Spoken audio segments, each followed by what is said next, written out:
Hello students, आज हम NCERT की 10th क्लास की बुक फर्स्ट फ्लाइट से second poem fire and ice पढ़ेंगे। फायर एंड आइस एक छोटी सी पोएम है, सिंबॉलिक पोएम है जो कि रॉबर्ट फ्रॉस्ट ने लिखी है। यहाँ पर दो ऑब्जेक्ट दिए गए हैं, फायर एंड आइस।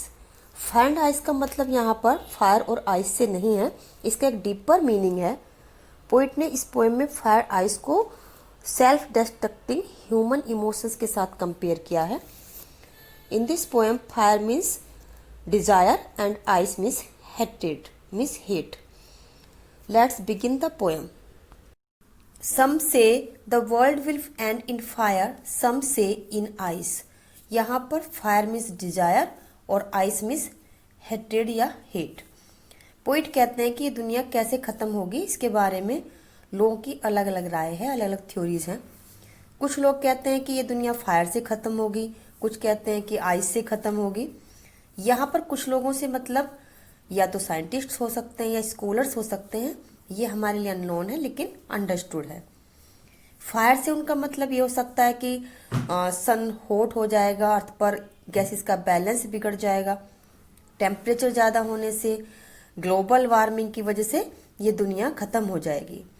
या फिर ऐसा भी हो सकता है ज़्यादा टेम्परेचर होने से ग्लेशियर्स पर बर्फ पिघलने लगेगी, लैंड पर बहुत ज़्यादा पानी पानी हो जाएगा, फ्लड आ जाएगी, उससे भी दुनिया ख़त्म हो सकती है। लेकिन कुछ लोगों का मानना है कि ऐसा भी हो सकता है कि अर्थ पर टेम्परेचर बहुत कम हो जाए और लो टेम्परेचर की वजह से चारों तरफ आइस ही आइस हो जाए, जिससे कि लाइफ अर्थ के पर जो लाइफ है वो ख़त्म हो जाएगी। इट मीन्स कि दुनिया ख़त्म हो जाएगी। तो लोगों की अलग अलग थ्योरीज हैं, लेकिन पोइट की थ्योरी बिल्कुल डिफरेंट है। उन्होंने दो एलिमेंटल फोर्सेस को दो इमोशनल फोर्सेस से कंपेयर किया है। कौन से हैं वे दो इमोशनल फोर्सेस? उन्होंने फायर को डिजायर से कंपेयर किया है और आइस को हेट से कंपेयर किया है।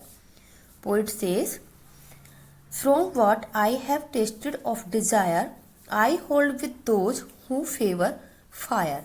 Favour means approval, means support.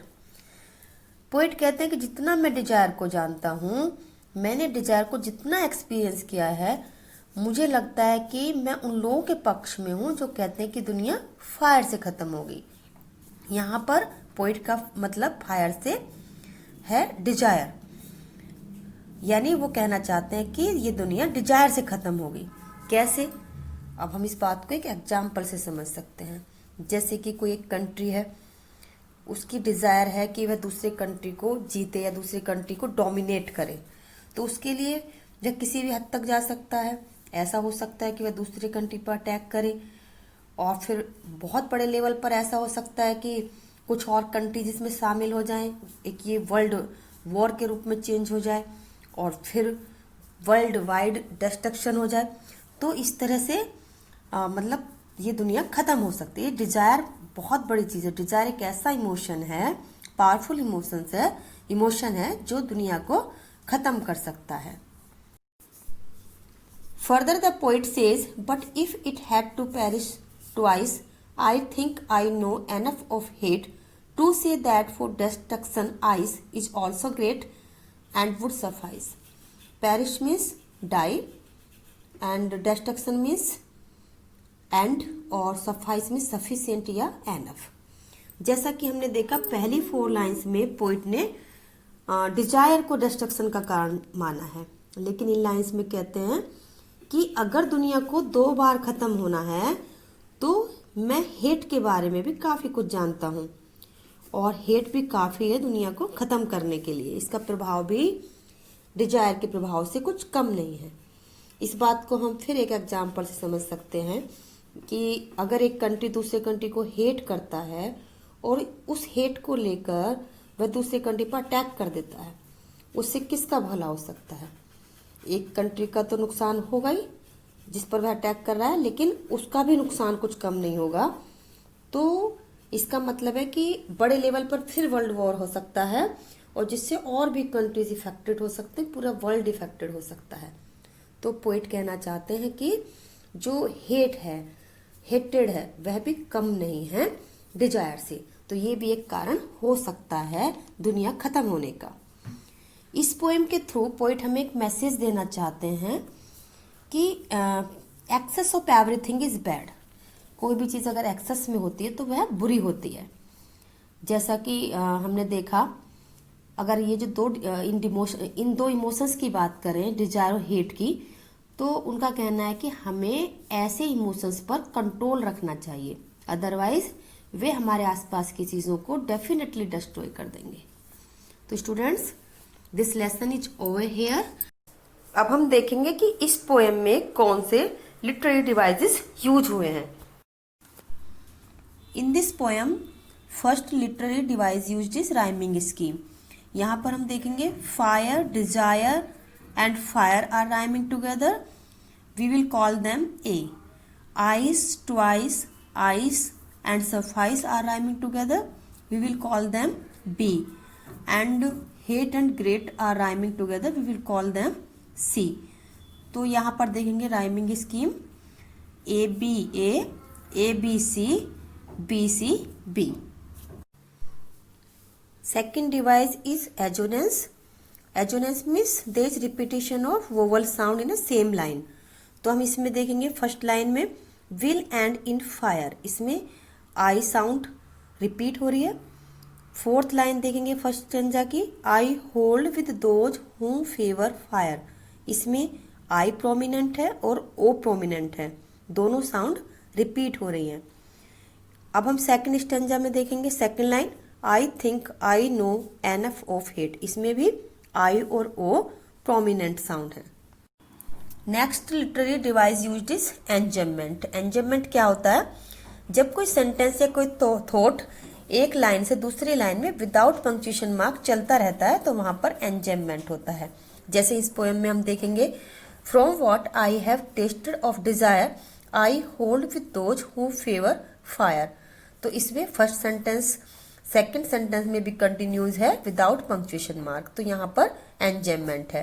Next example देंगे, to say that for destruction ice is also great and would suffice. इन थ्री सेंटेंसेज में भी सेंटेंस कंटिन्यूज है विदाउट पंक्चुएशन मार्क, तो यहाँ पर भी एंजम्मेंट है। Next is एलिटेशन। एलिटेशन क्या होता है? The repetition of a consonant sound at the beginning of two or more closely placed words. जैसे कि फर्स्ट लाइन में हम देखेंगे सम से, इसमें एस और एस साउंड रिपीट हो रहा है। इसी लाइन में देखेंगे हम वर्ल्ड विल, इसमें डब्ल्यू साउंड रिपीट हो रहा है। फिर सेकंड लाइन में देखेंगे सम से, इसमें एस साउंड रिपीट हो रहा है।